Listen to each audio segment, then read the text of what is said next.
of that research for the company called Visex. But during that process of doing the laser surgery, we didn't know that the laser wouldn't kill viruses. And so I was using the laser to carve the scar off of the cornea of a fellow from India that had leukemia. And it carved the scar off well enough, but it also released viruses from his cornea. And that went into my nose and into my brain, and I got encephalitis. And so I got to where I could see a patient, know what was wrong with them, but I couldn't remember how to write a prescription.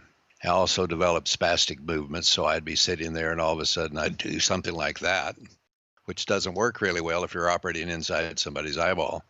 And I had overwhelming fatigue. And so for all those reasons, I had to quit work at the end of November of 1995. And so I slept 16 hours a day. Had 2 or 3 hours a day in which I could understand a newspaper, and then like a light switch, it'd go off and I couldn't understand it anymore. I went to the best doctors I could find in Boston and New York, et cetera, and they all said, well, you have 3 viruses in your brain. We don't know what to do about it. Good luck. So during that 2 or 3 hours a day, I could think I had to figure out how to get myself well. And so I began the journey of trying to figure out how I might do that. And one of the things that resonated with me was that every cell in the body had the same hardware. Even though cells look quite different, just like a laptop looks different than a desktop computer, they still have all the same basic parts. And I thought, well, if I can figure out how to make one cell work, I can make them all work. And so I started down that road, and I bought a bunch of cellular biology books, which I hadn't read in 30 years. And began to read through them. And one of the things that resonated with me, it said that cells have to run at a pH of 7.35 to 7.45. Well, I didn't really remember much about pH except it was acid-base balance. But as an eye surgeon, I didn't really need to know much about that for 30 years. And so I began to study pH and discovered that pH is simply the measurement of voltage in a liquid. If you think about a copper wire, you just turn the switch on and the electrons flow, you turn the switch off and they stop. But in a liquid, it can either be an electron donor or an electron stealer. And by convention, if the liquid is an electron stealer, you put a plus sign in front of the voltage. And if it's an electron donor, you put a minus sign in front of the voltage. By convention also, you take the voltage and you convert it to a logarithmic scale from 0 to 14 and call it pH. So plus 400 millivolts of electron stealer is the same as a pH of 0, and minus 400 millivolts of electron donor is the same as a pH of 14. When you read then that cells have to run at a pH of 7.35 to 7.45, that's a synonym of minus 20 to minus 25 millivolts, give or take a millivolt. So I said, oh, cells have to have voltage to work. That makes sense. And so all of a sudden, this new way of thinking about things was obvious to me. The next issue was, how do you measure it? Well, of course, if you take a standard pH meter, it has a switch on it. You can switch it from pH or millivolts, whichever one you want to have it read out. And you simply stick the probe in a liquid and it'll tell you what the pH is or what the millivolts is and or convert it to the logarithmic scale of pH for you. So I said, well, how do you measure it in the body? And I found that a chap named Nakatani was the first person to use modern electronics to measure acupuncture circuits, and published in 1951. So I got his rather rudimentary equipment, started measuring, and where my brain should be running at minus 25 millivolts, I found it was running between minus 2 to minus 4 millivolts. So then I knew why it didn't work. Didn't have the juice to do it. So the next issue is, well, what am I going to do about it? So I began to do some more reading and found that a Russian chap had figured out the waveform that would more efficiently transfer electrons to cell membranes. I began to try to learn about that and discovered that there was a Russian pediatrician named Zulia Valieva Frost. Zulia Valieva married the chap from London named Frost and had moved to London. And she was in the process of teaching people how to use this Russian device to transfer energy to cells. So I called her and I said, "Hey, I'm interested in what you're doing." And she said, "Well, as luck would have it, I'm teaching my first seminar in San Francisco in 3 days." I said, "Sign me up, I'll be there." So I went to that seminar and got the Russian device and began to recharge my cells. And in about 6 weeks or so, things began to get better. The other thing that happened about that time was that I was on an airplane and there was a nurse sitting next to me from this Dallas area. And she began to tell me that she had lymphoma, had this big tumor around her neck and scattered throughout her body, and that she had gone to Mexico, and in a matter of days, the tumors were gone, even though MD Anderson had told her to go home and die. So I went down to visit with the docs that helped her to see how in the world they did that. And that was sort of the beginning of my journey along with this other business of the electronics to figure out how to get well. And one of the things they taught me was that essentially all tumors are associated with infection in your teeth, particularly root canal teeth. And so she had gone down and they had pulled her root canal tooth and cleaned up the infection in her mouth. And in a matter of days, her tumors were gone. And she sent me not only photographs, but she sent me her medical records from MD Anderson of when she came back, and they proved that her tumors had disappeared. So I had a root canal tooth here in what's called the spleen stomach acupuncture circuit. And so my docs here in Dallas said there's nothing wrong with that tooth. But I'd also developed a bleeding disorder. And so I went back down to Mexico and had the dentist that had operated on this nurse work on me. And when she pulled that tooth, there was so much infection in the bone, it splattered all over her mask. And yet I had no symptoms as far as the tooth was concerned. But 48 hours after she pulled the tooth, my bleeding disorder was cured. And that was rather amazing.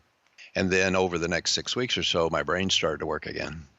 And so that's how I started going down this road of figuring out how the body really works and what the role of voltage is in the body, because it's obviously so different than what I was taught in medical school. One of the things that I was led to try to understand was acupuncture. Actually, that was part of a bigger picture in that I was sitting in my chair at home and I said to myself, well, obviously traditional medicine that I was taught told me go home and die. And so that obviously wasn't working so well. But that sometimes chiropractic works, sometimes it doesn't. Sometimes acupuncture works, sometimes it doesn't. Sometimes essential oils work, sometimes they doesn't, et cetera, et cetera. So there are all these various medical models that sometimes work and sometimes don't. So my thinking was, if I could figure out, there has to be a common denominator that goes through all of these. Otherwise, because, I mean, if things work, it's because it's following some basic laws, some basic rules of how things are supposed to work.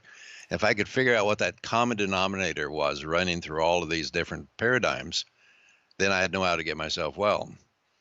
And it began to become apparent to me that the voltage piece was the common denominator for all of these things.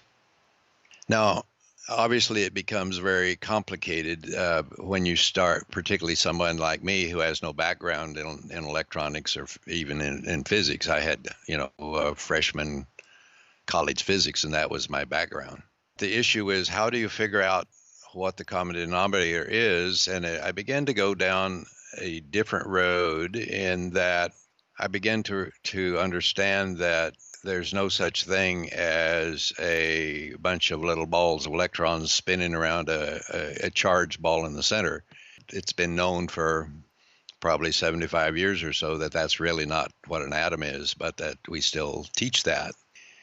And so I began to read and I fortunately was able to talk to some various people who had gone down that road before me and began to understand more about what an atom is, because if you don't understand what energy is, what an atom is, even how the universe works, you can't understand how a cell works.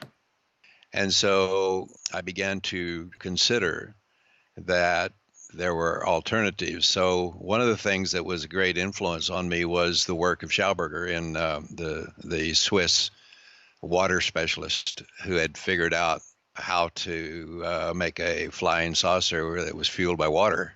And he was captured by Hitler, as you probably know, and made to make us, work in that industry for the Germans.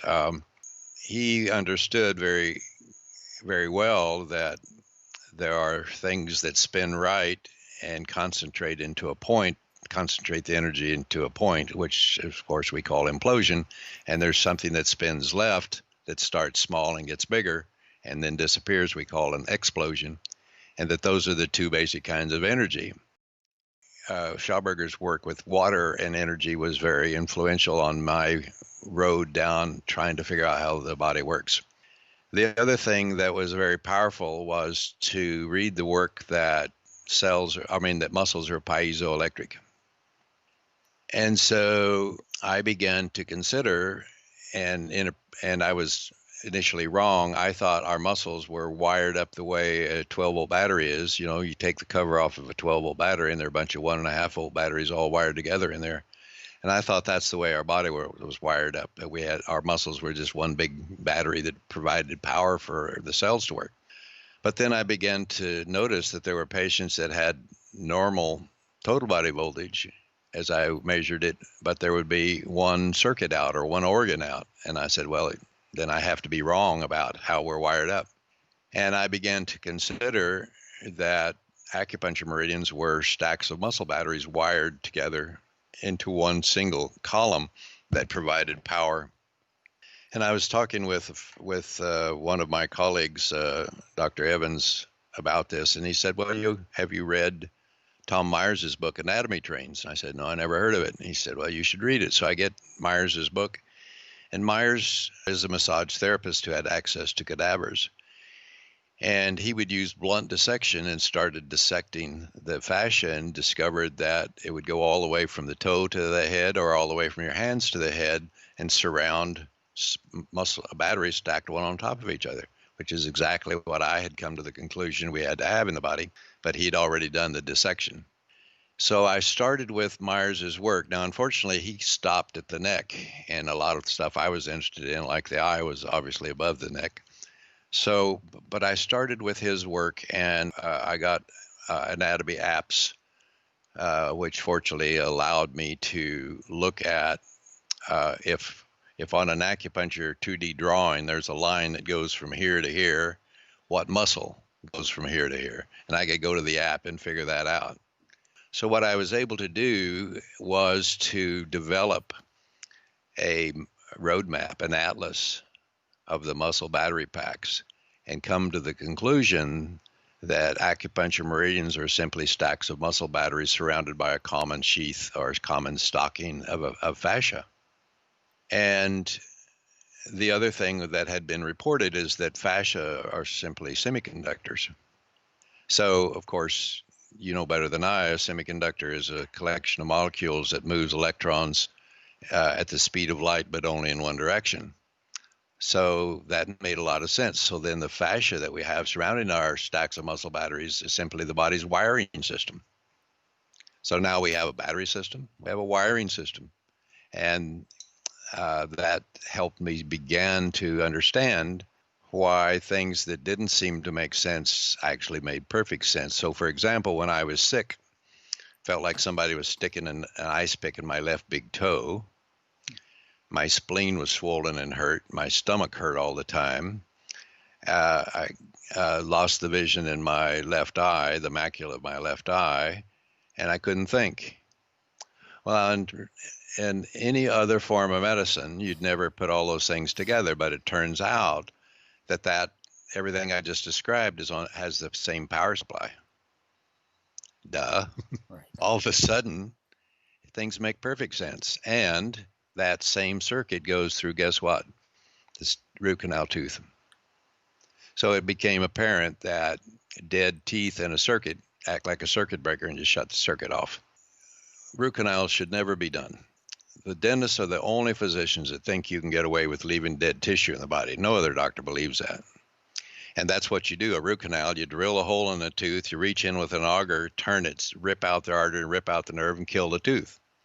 Then you stuff it full of putty and assume that it's going to stay sterile. Well, that's nonsense. It's still attached to the blood supply and lymphatics at the roots, so there's certainly a way for bacteria to get in there. And a root canal tooth is no different than having your big toe die. If you leave it there, you die of gangrene. Your appendix dies, you leave it there, you die of peritonitis. A root canal will kill you just as certainly, it just takes longer. So the fellow that popularized root canal procedure was a dentist named George Meinig. And Meinig spent the last years of his life trying to get dentists to quit doing them. He wrote this book called The Root Canal Cover-Up. And even before Meinig came along and wrote his book, Weston Price would take and pull teeth from somebody who was sick, embedded under the skin of a rabbit, and within the week the rabbit had the same illness as the person who owned the tooth. And he did that hundreds of times.